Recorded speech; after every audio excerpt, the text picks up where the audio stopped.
It's taken Lexus 20 years to finally decide to produce a performance car, and in the IS-F, which I'm driving right now, the wait was definitely worthwhile.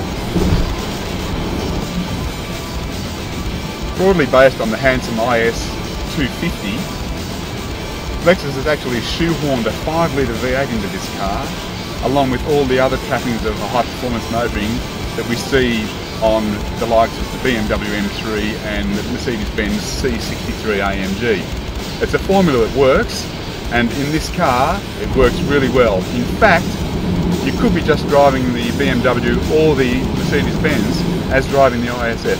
It's that similar. The engine was developed with the help of Yamaha of motorcycle fame, and having a motorcycle past, I can see the similarities there in the way they've gone about building this engine. It's got high lift camshafts, it's got variable valve timing, it's got direct fuel injection, it's got all the technologies that Yamaha would love to use in an engine and have in fact used to make this car go so well. The engine's good for 311 kilowatts and 505 newton meters, which is significant output, but it is 5 litres, so it's a big engine, and that output is justifiable from the capacity that it is, and also the fuel that it uses. Lexus reckons it gets 11.4 litres per 100k, but the best I could do is 13.5, and I've been babying it for the last hour or so behind the wheel.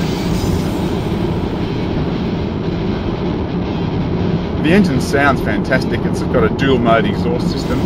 It's like a lot of other cars that I've been driving lately. It's quiet when you're cruising and then loud when you're fully on the throttle.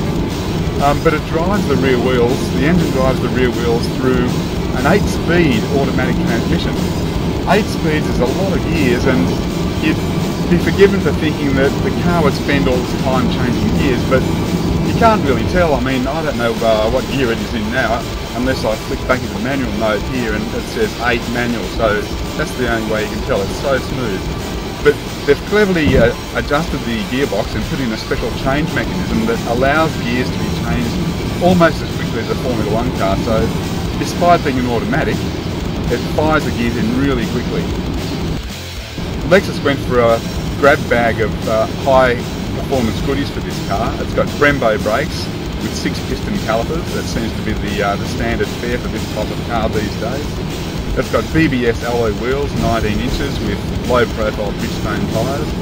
And Lexus also engaged the help of Toyota's high performance arm in Japan to work on the car and sort out all the nitty-gritty, such as the suspension setting, which is firmer, and other facets of the car to make it perform the way it does.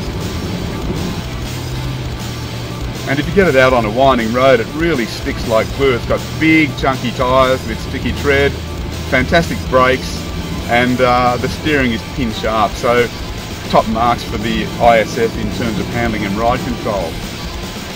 The interior is a bit generic Japanese in my opinion. It's kind of a sea of dark matte plastics finish, and a plastic sort of console in the middle. That the interior is not really that flash for my mind.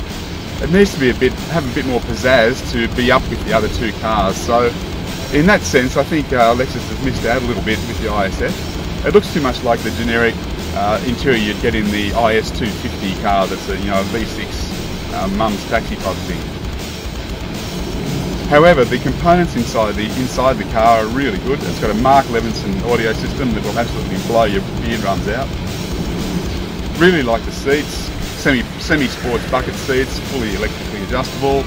Love the steering wheel. The paddles are attached to the back of the wheel, so they're always easy at hand. And it's got these really natty looking floating blue illuminated needles on these two dials.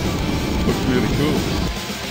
The big question is, would I put my 130 grand down on this car? Really, I can't arrive at a decision on that one because the other two cars that it competes with are so good. And there's also the matter of resale value, but I reckon this car might stand up pretty well because Lexus is only going to bring in 10 a month. So it could be a bit of a collector's item down the track. It leaves you wondering what the next performance Lexus will be like. Will it be a hybrid, or will it be something along these lines? If it's as good as this car, it'll be a cracker.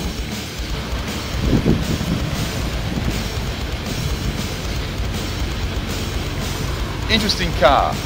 The first high-performance Lexus, and a genuine competitor for the high-performance European sports sedans. Out of 10, 8.